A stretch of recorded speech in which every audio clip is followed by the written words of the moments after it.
Yale Podcast Network. Welcome to the Quadcast, a Yale Divinity School podcast series focusing on issues related to religion, culture, and politics. In this episode about the Gospel of Mark, Emily Judd interviews Reverend Dr. Alan Hilton, a Yale alum and former Yale Divinity School professor of the New Testament.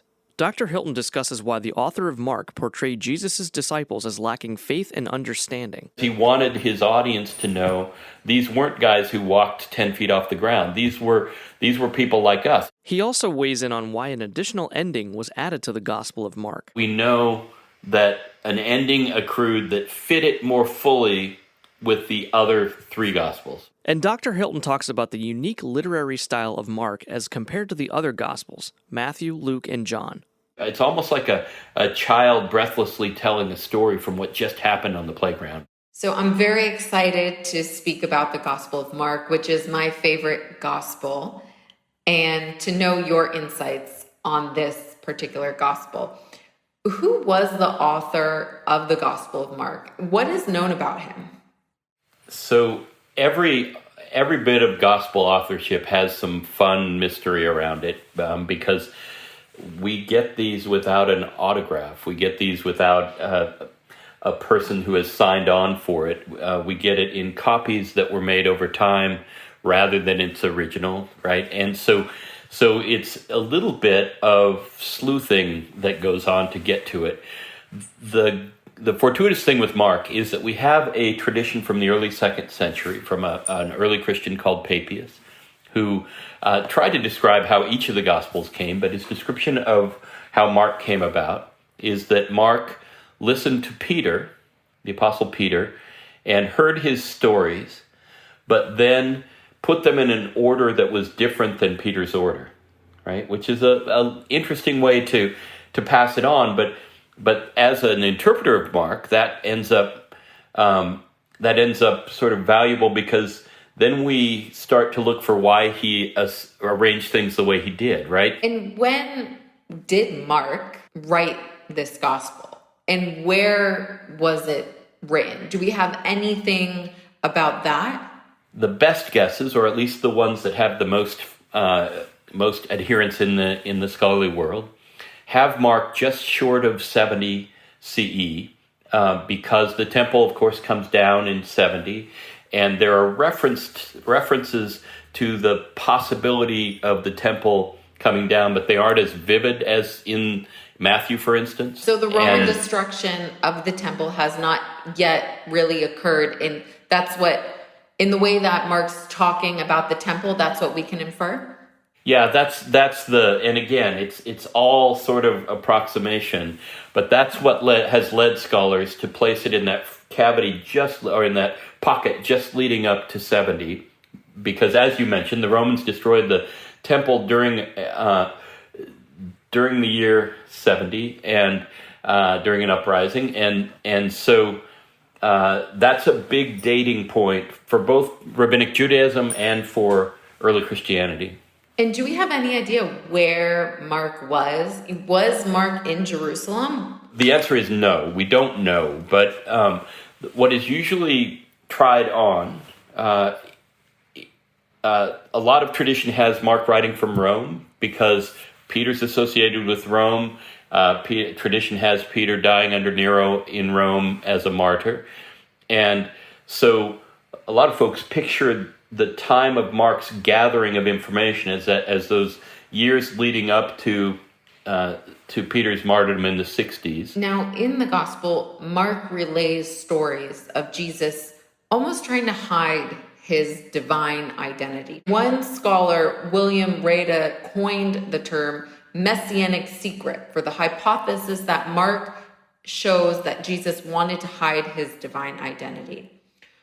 What do you think was Mark's motivation in using the messianic secret in his gospel? Wilhelm Rada, said that it's because by the time Mark wrote, people were puzzled by how few Jews from Palestine had embraced the gospel.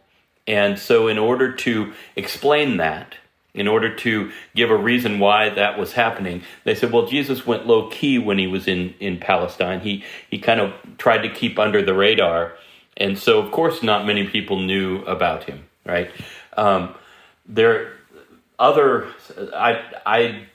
has not been the sort of preferred interpretation over the years, but it's where he started us.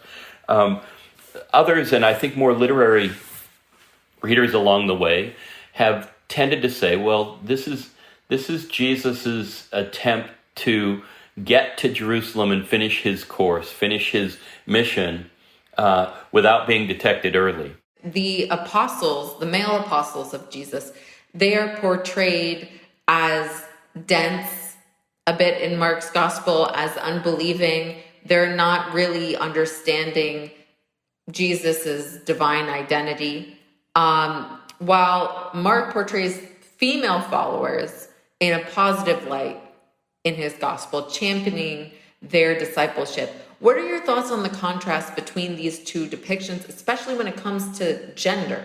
Yeah, so there is some of that odd use of the phrase gender imbalance, right? But there is some of that. The disciples do come out looking like very dopey, right? Very fearful, very kind of stupid. And so the gender question is in the midst of this. There's one place where women fail in Mark.